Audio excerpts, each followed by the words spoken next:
Buenos días. Hoy, día 4 de febrero, celebramos el Día Mundial contra el Cáncer, un grupo de enfermedades que son la segunda causa de mortalidad en España, solo por detrás de las enfermedades del sistema circulatorio. Para hablar sobre la enfermedad y sobre todos aquellos aspectos que la rodean, tenemos con nosotros a Pilar Garrido, presidenta de la Sociedad Española de Oncología Médica. Buenos días. Buenos días. Y tenemos también a Begoña Barragán, presidenta del Grupo Español de Pacientes con Cáncer, de GEPAC. Buenos días. Buenos días. Pues sin más dilación vamos a comenzar este coloquio. Lo primero, pues podríais hacernos una valoración general sobre la situación actual del cáncer en España. Como queráis, Pilar, si quieres, Begoña. Los pacientes primero. Bueno, yo creo que para hablar de los términos de la parte científica del cáncer tenemos a una profesional aquí y no me corresponde. Nosotros como pacientes, nuestra mayor preocupación hoy de la situación del cáncer es los problemas de acceso y equidad que estamos teniendo determinados fármacos que tienen un alto impacto económico. Esa es la mayor preocupación. Sí que estamos recibiendo esas buenas noticias con mucho optimismo de que cada vez hay más curaciones, cada vez hay más supervivencia y eso nos anima, ¿no? Tenemos muy buenos profesionales, en nuestro país todavía se trata el cáncer muy bien, pero sí que es cierto que tenemos esa preocupación que nos asusta cada vez más. Desde el punto de vista, digamos, científico, lo que podemos decir es que cada año se diagnostican más personas de cáncer en el mundo y también en España. Estimamos que este año va a haber más de 200.000 casos nuevos. Eso tiene que ver con nuestros hábitos de vida, con el envejecimiento de la población. Pero la buena noticia es que gracias a los avances cada vez menos personas de las que se diagnostican de cáncer fallecerán de esta enfermedad. En España, por desgracia, a pesar de todos los avances, este año fallecerán de cáncer cerca de 100.000 personas. Y aunque lo que has dicho es cierto, que es la segunda causa de muerte globalmente en el país, por detrás de las enfermedades cardiocirculatorias, en varones, la primera es el cáncer y a nivel mundial se espera en los próximos años. Por lo tanto, yo diría que ha salido recientemente unos comentarios de la Asociación Americana de Cáncer y de la Asociación de Investigación en la que dicen que de las personas nacidas hoy, 1 de cada 2 va a padecer cáncer. Por lo tanto, diríamos que el cáncer es una enfermedad muy frecuente, o son un conjunto de enfermedades muy frecuentes y más lo van a ser, pero que gracias a los avances, aunque muchas padecen o padeceremos cáncer, pues podremos vivir con ello o superarlo. Con lo cual, yo diría que globalmente es una buena noticia.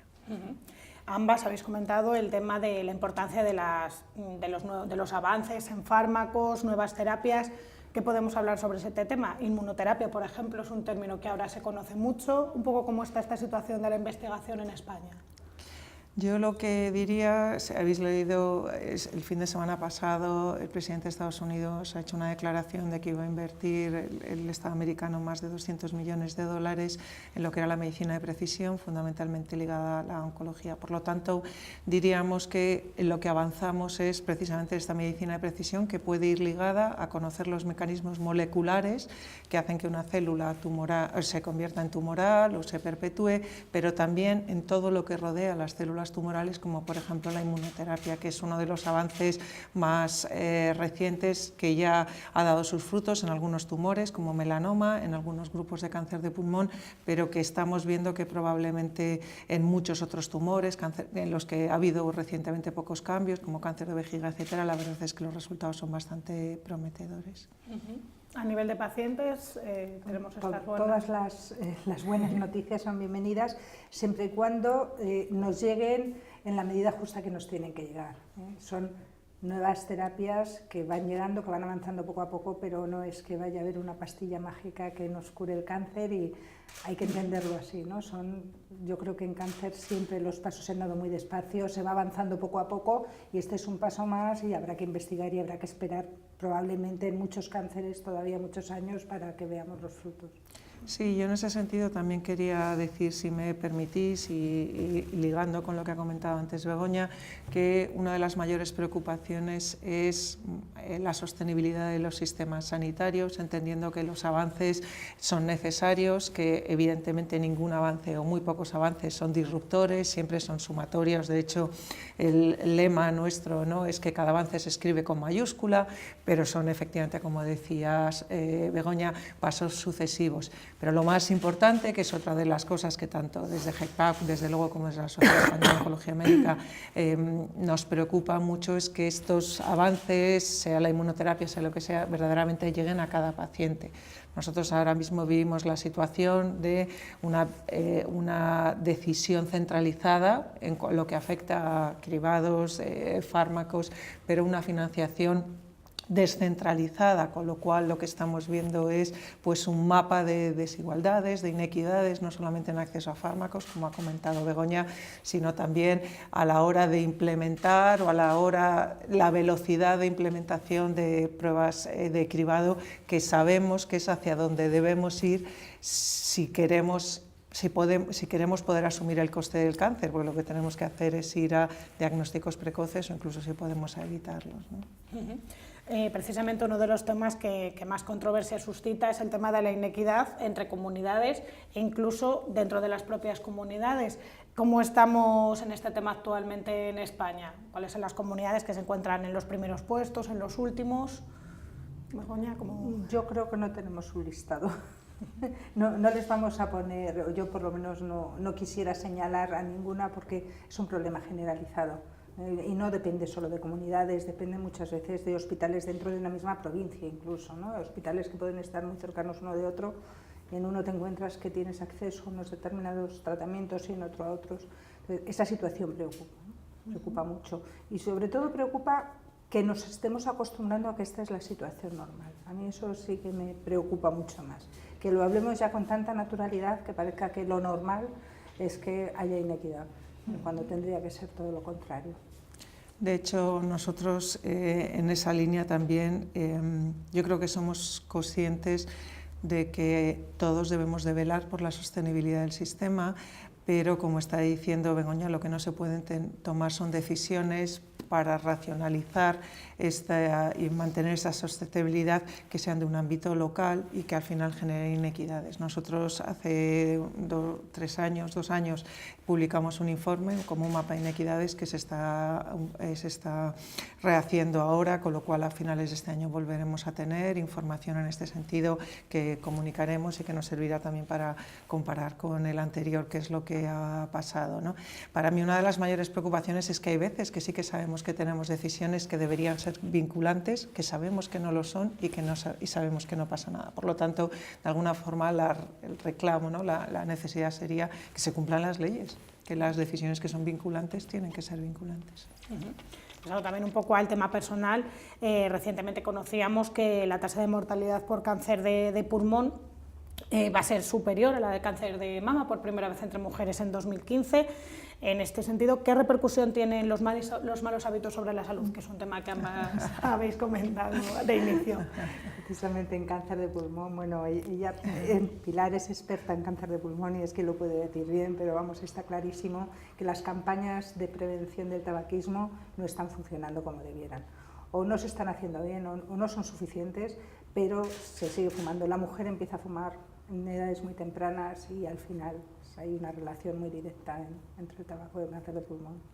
Me corrija Pilar si me equivoco. La verdad es que nosotros llevamos varios años alertando que esto iba a pasar, porque ya en Estados Unidos hace unos años la mortalidad de cáncer de mama en la mujer está por debajo de la mortalidad de cáncer de pulmón, y esto tiene que ver con cuándo se incorpora la mujer, digamos, al hábito tabáquico en los distintos países, ¿no? En Europa primero fue en Inglaterra, en los países nórdicos. La suma por primera vez ya da cifras oficiales, que es lo que se ha publicado este año en Annals of Oncology.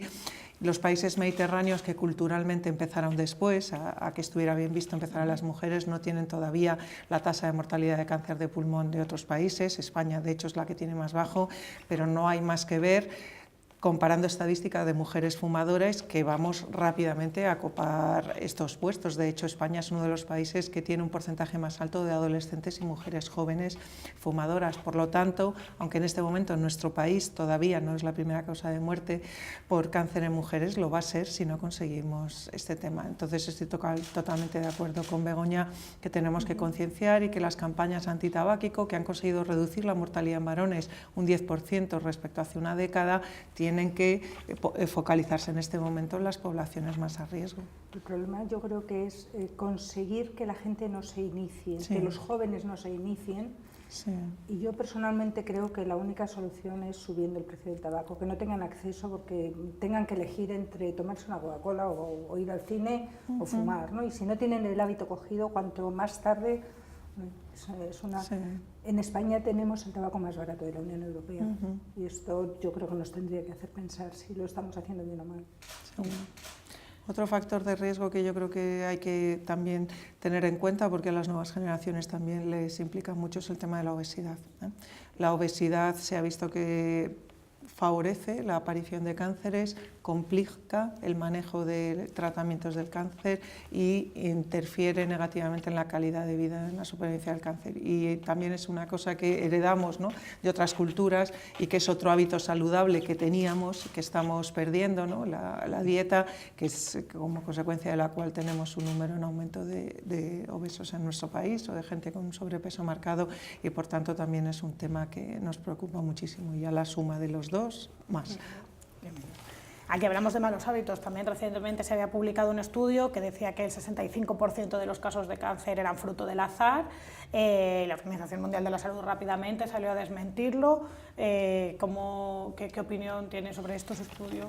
Mira, yo creo que hablar mucho de estudios cuyas conclusiones se sacan fuera de contexto es darle alas a un debate que realmente no hay, ¿no? Si realmente fuera todo fruto del azar, si no pudiéramos hacer nada, no se estaría invirtiendo lo que se está haciendo, no se acabaría de hacer una comunicación oficial, como he comentado antes, el presidente de Estados Unidos, de invertir más de 200 millones de dólares en investigar esto. Por lo tanto, yo creo que yo no daría alas a ese debate, porque no. La misma opinión. Hablábamos antes de la controversia que genera el acceso a los nuevos medicamentos, la inequidad que se da, y cómo está la situación de la atención y de los cuidados a los pacientes con cáncer, las diferencias entre las comunidades autónomas como paciente. Bueno, yo creo que contamos con muy buenos oncólogos, muy buenos profesionales. Lo que no contamos en todos sitios es con equipos multidisciplinares que atiendan al paciente en toda la dimensión, porque un paciente no es solo un tumor. Ese tumor está en una persona y hay una serie de necesidades que acompañan a ese paciente, y no en todos sitios se tiene esos equipos multidisciplinares que pueden atender al paciente en todas esas necesidades. Aún así, yo creo que la tendencia es a que cada vez esta atención sea así, pero bueno, también los recortes y la situación económica que estamos viviendo en la sanidad tampoco propician el que se puedan hacer estas inversiones y se puedan crear estos equipos en todos los hospitales. Yo creo que en general la atención hospitalaria está relativamente bien organizada. Normalmente las decisiones que atañen a los pacientes se toman en comités multidisciplinares, en comités de tumores, entonces lo que serían, digamos, las decisiones técnicas están bastante agrupadas, estandarizadas y llevadas a cabo profesional.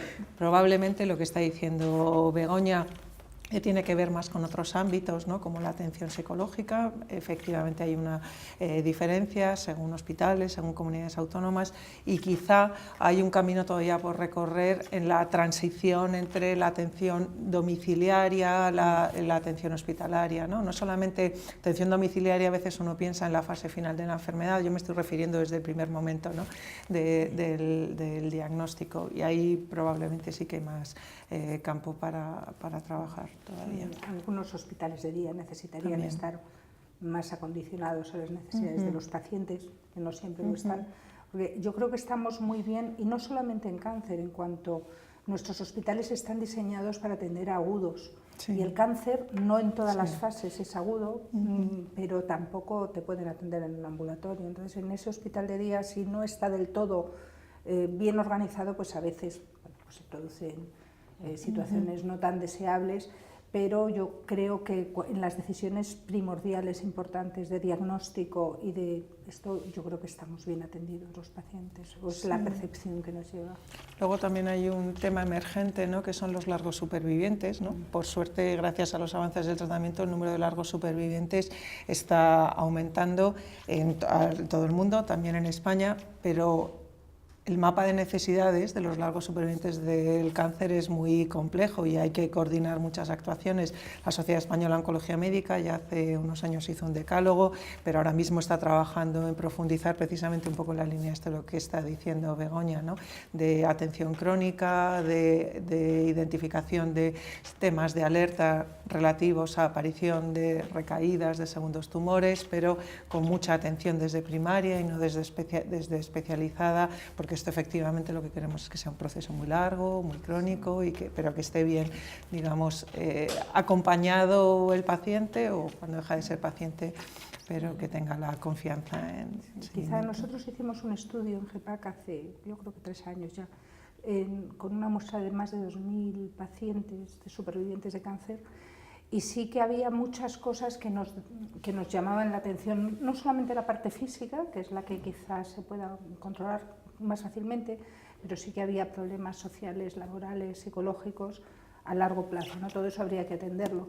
Y en cuanto a las secuelas físicas, sí que es cierto que parece ser que a muchos se nos anticipan algunas enfermedades propias de edades más avanzadas, pues fruto de los tratamientos, fruto del propio cáncer. Y sí que esa atención habrá que regularla y ver quién nos la tiene que dar, porque a lo mejor no tiene que ser el oncólogo o no tiene que ser el médico de primaria y tiene que haber alguna unidad intermedia que esté dirigida por internistas. No lo sé, yo creo que es un tema que todavía estamos todos explorando y que no conocemos bien.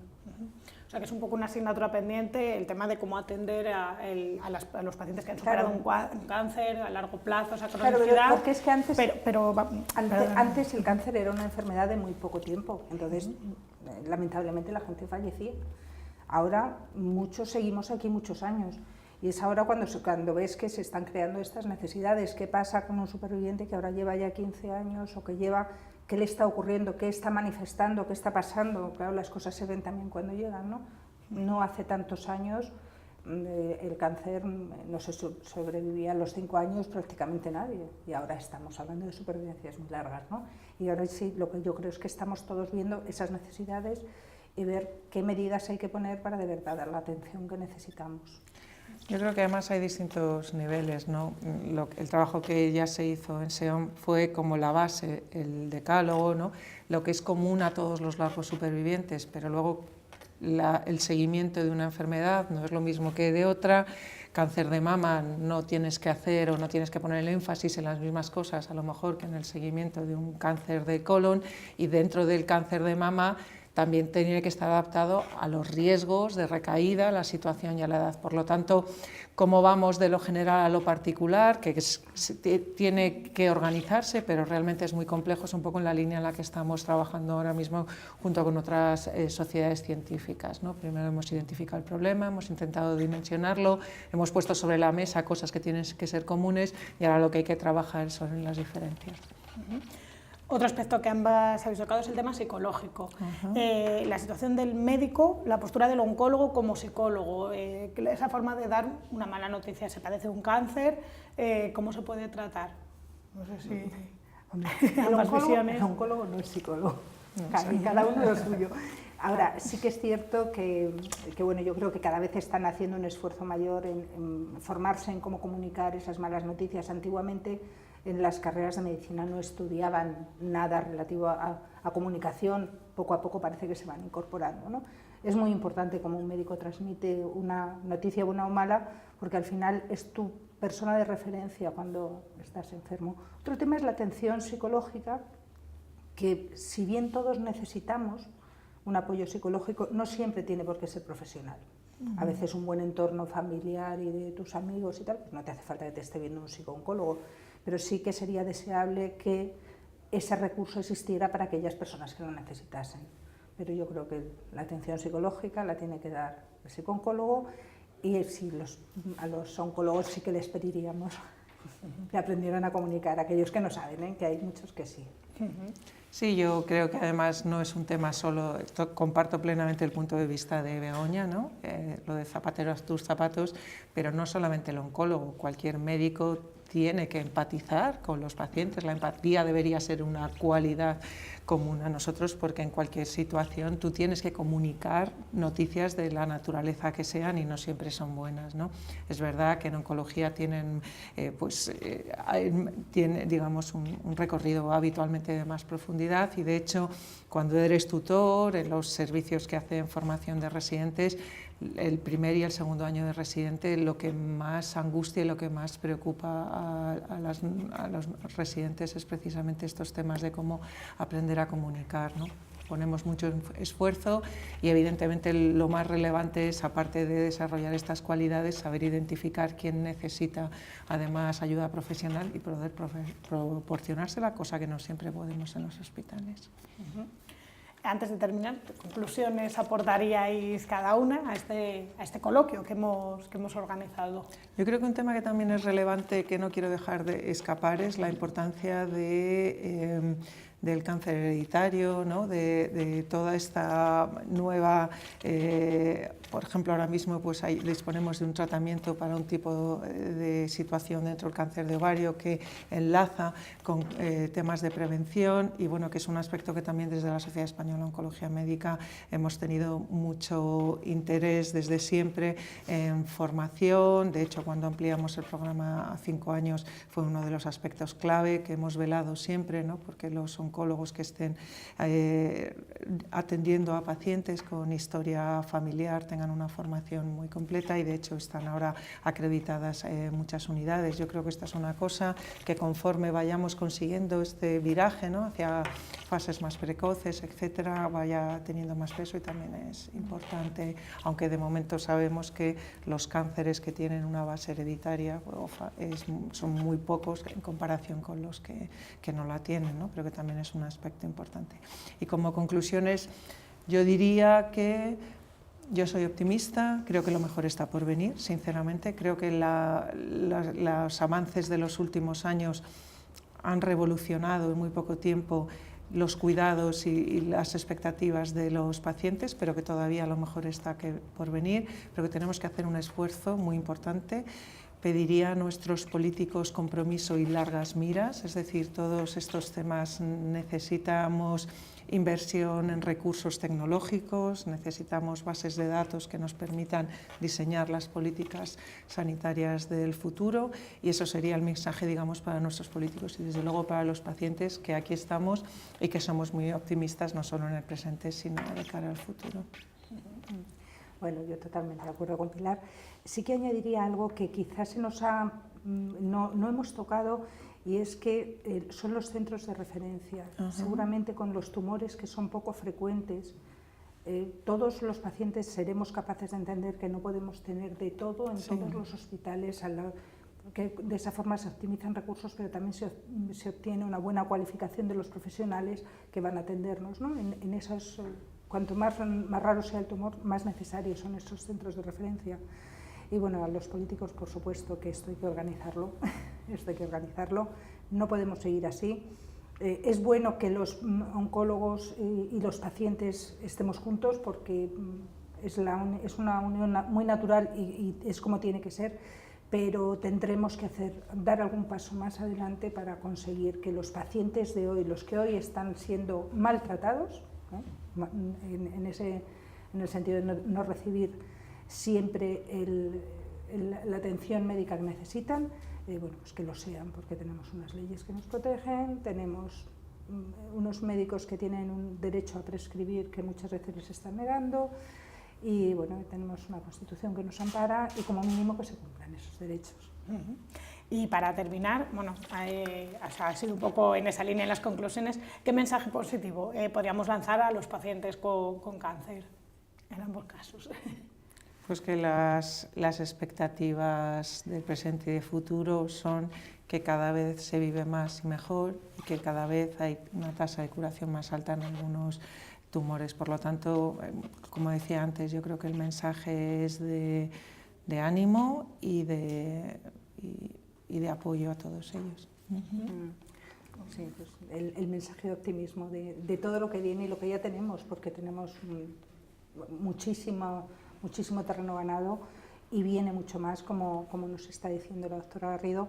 Y bueno, ánimo a todos, que desde el mundo de los pacientes somos muchas las asociaciones que estamos para apoyar a las personas que hoy están pasando por un cáncer y que cuenten con nosotros, que tenemos mucho que aportarles. Pues bueno, muchísimas gracias Begoña, muchísimas gracias Pilar, encantada, y aquí terminamos este coloquio.